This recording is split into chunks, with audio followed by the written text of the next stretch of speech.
Hi hello ಎಲ್ಲರಿಗೂ ನಮಸ್ಕಾರ. Welcome to my YouTube channel twins mom creation word. ಈ ದಿನ ಮಳೆಗಾಲಕ್ಕೆ ಬಿಸಿ ಬಿಸಿಯಾದ ಒಂದು ಅವರೆಕಾಳು ಉಪ್ಪಿಟ್ಟು ಮಾಡ್ಕೊಳ್ಳೋಣ. ಅವರೆಕಾಳು ಉಪ್ಪಿಟ್ಟು ಮಳೆಗಾಲದಲ್ಲಿ ತುಂಬ ಚೆನ್ನಾಗಿರುತ್ತೆ. ನಾನು ಅವರೆಕಾಳನ್ನು ಕಾಯನ್ನು ಬಿಡಿಸ್ಕೊಂಡು ಕಾಳನ್ನು ಎತ್ತಿಟ್ಕೊಂಡಿದ್ದೀನಿ. ತುಂಬ ಬಲಿತಿರೋ ಕಾಳು ತೊಗೋಬೇಡಿ. ಉಪ್ಪಿಟ್ಟೆಲ್ಲ ಮಾಡಲಿಕ್ಕೆ ಸ್ವಲ್ಪ ಎಳೆ ಕಾಳಾದರೆ ಚೆನ್ನಾಗಿರುತ್ತೆ. ತುಂಬ ಬಲ್ತಿರೋದಾದರೆ ಅಷ್ಟು ಸಾಂಬಾರಿಗೆ ಚೆನ್ನಾಗಾಗುತ್ತೆ, ಉಪ್ಪಿಟ್ಟೆಲ್ಲ ಮಾಡಲಿಕ್ಕೆ ಚೆನ್ನಾಗಾಗಲ್ಲ. ಕಾಳನ್ನೆಲ್ಲ ನೀಟಾಗಿ ಚೆನ್ನಾಗಿ ತೊಳ್ಕೊಳ್ಳೋಣ. ಕ್ಲೀನ್ ಮಾಡಿ ಇಟ್ಕೊಂಡು ಈಗ ಒಂದು ಪಾತ್ರೆಯಲ್ಲಿ ನೀರು ಕಾಯಿಸೋಕ್ಕಿಡೋಣ. ಅವರೆಕಾಳು ಮುಳುಗುವಷ್ಟು ನೀರು ಹಾಕಿದರೆ ಸಾಕಾಗುತ್ತೆ. ನಾನು ಇದರಲ್ಲಿ ಅದೇ ನೀರಲ್ಲಿ ಸಾಂಬಾರು ಮಾಡ್ತಾಯಿದ್ದೀನಿ, ಹಾಗಾಗಿ ಜಾಸ್ತಿ ನೀರು ಹಾಕ್ತಾಯಿದ್ದೀನಿ. ತಣ್ಣೀರಿಗೆ ಅವರೆಕಾಳು ಹಾಕ್ಬೇಡಿ. ನೀರು ಸ್ವಲ್ಪ ಬಿಸಿ ಆಗಬೇಕು. ಬಿಸಿ ಆದಮೇಲೆ ಅವರೆಕಾಳು ಹಾಕಿದರೆ ಅದು ಟೇಸ್ಟು ಮತ್ತು ಅದು ಚೆನ್ನಾಗಿ ಬೆಂದ್ಕೊಳ್ಳುತ್ತೆ ಬೇಗ. ಈಗ ನಾವು ಅವರೆಕಾಳನ್ನ ಬೇಯಿಸೋಕೆ ಇಟ್ಟಿದ್ದೀನಿ.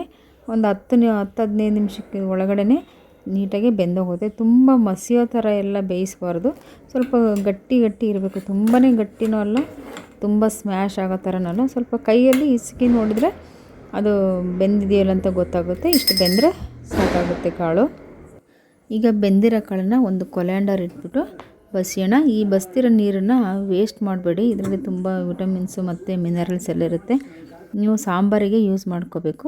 ಕೊಲ್ಯಾಂಡರ್ ಇಟ್ಬಿಟ್ಟು ಕೆಳಗಡೆ ಒಂದು ಪಾತ್ರೆ ಇಟ್ಟು ಕಾಳನ್ನು ಬಸ್ಕೊಳ್ಳೋಣ. ಅಂದರೆ ಮೇಲುಗಡೆ ಕಾಳು ಬರುತ್ತೆ, ಕೆಳಗಡೆ ನೀರಿರುತ್ತೆ.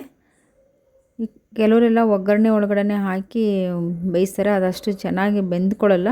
ಫಸ್ಟೇ ಒಂದು ಮುಕ್ಕಾಲು ಭಾಗ ಬೇಯಿಸ್ಕೊಂಡಿದ್ರೆ ಅವರೆಕಾಳು ಉಪ್ಪಿಟ್ಟಿಗೆ ಹಾಕಿದ್ರಾಗ ಚೆನ್ನಾಗಾಗುತ್ತೆ, ಬೇಗನೆ ಆಗುತ್ತೆ. ಒಂದು 10 ನಿಮಿಷದಲ್ಲಿ ಉಪ್ಪಿಟ್ಟನ್ನ ಮಾಡ್ಬೋದು. ಅವರೆಕಾಳು ಉಪ್ಪಿಟ್ಟು ನಾರ್ಮಲ್ ತರಕಾರಿ ಉಪ್ಪಿಟ್ಟಿಗೆ ಭಾಳ ಚೆನ್ನಾಗಿರುತ್ತೆ. ಯಾವ ಮಸಾಲೆ, ಶುಂಠಿ ಬೆಳ್ಳುಳ್ಳಿ ಪೇಸ್ಟು ಏನೂ ಹಾಕಬಾರ್ದು.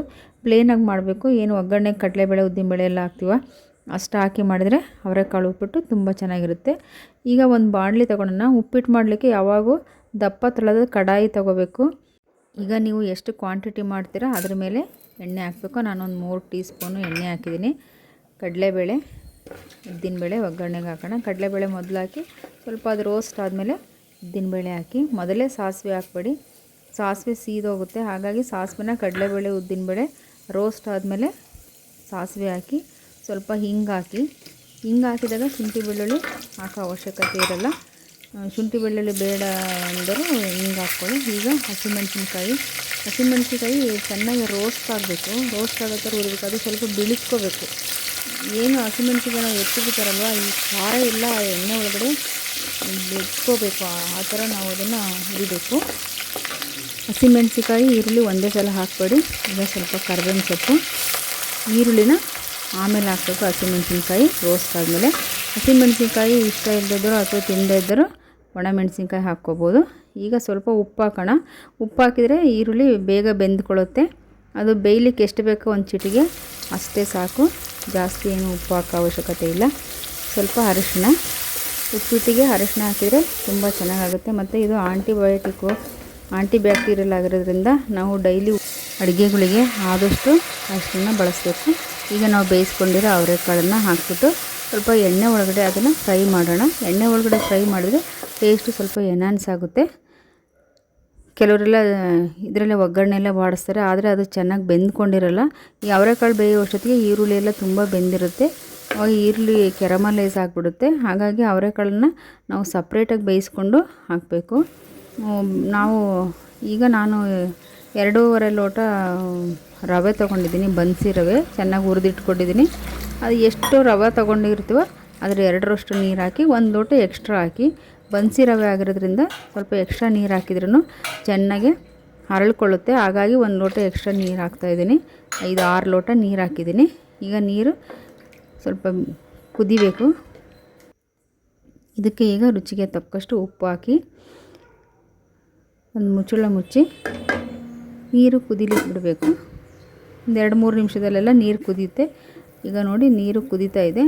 ಈಗ ನಾವು ಹುರಿದಿಟ್ಕೊಂಡಿರ್ತಕ್ಕಂಥ ರವೆನ ನಿಧಾನಕ್ಕೆ ಗಂಟಾಗದೇ ಇರೋ ಥರ ತಿರುಗಿಸ್ಕೊಳ್ತಾ ಹಾಕಬೇಕು. ನಾನು ಬನ್ಸಿ ರವೆ ತೊಗೊಂಡಿದ್ದೀನಿ. ನೀವು ಉಪ್ಪಿಟ್ಟಿಂದ ಯಾವುದಾದ್ರೂ ರವೆನ ಯೂಸ್ ಮಾಡ್ಬೋದು. ನೀವು ಮನೇಲಿ ಯಾವುದು ರವೆ ಯೂಸ್ ಮಾಡ್ತೀರಾ ಆ ರವೆಲೇ ಗಂಟಿಲ್ಲದ ಥರ ನಾವು ಇದನ್ನು ತಿರುಗಿಸ್ತಾ ಇರಬೇಕು.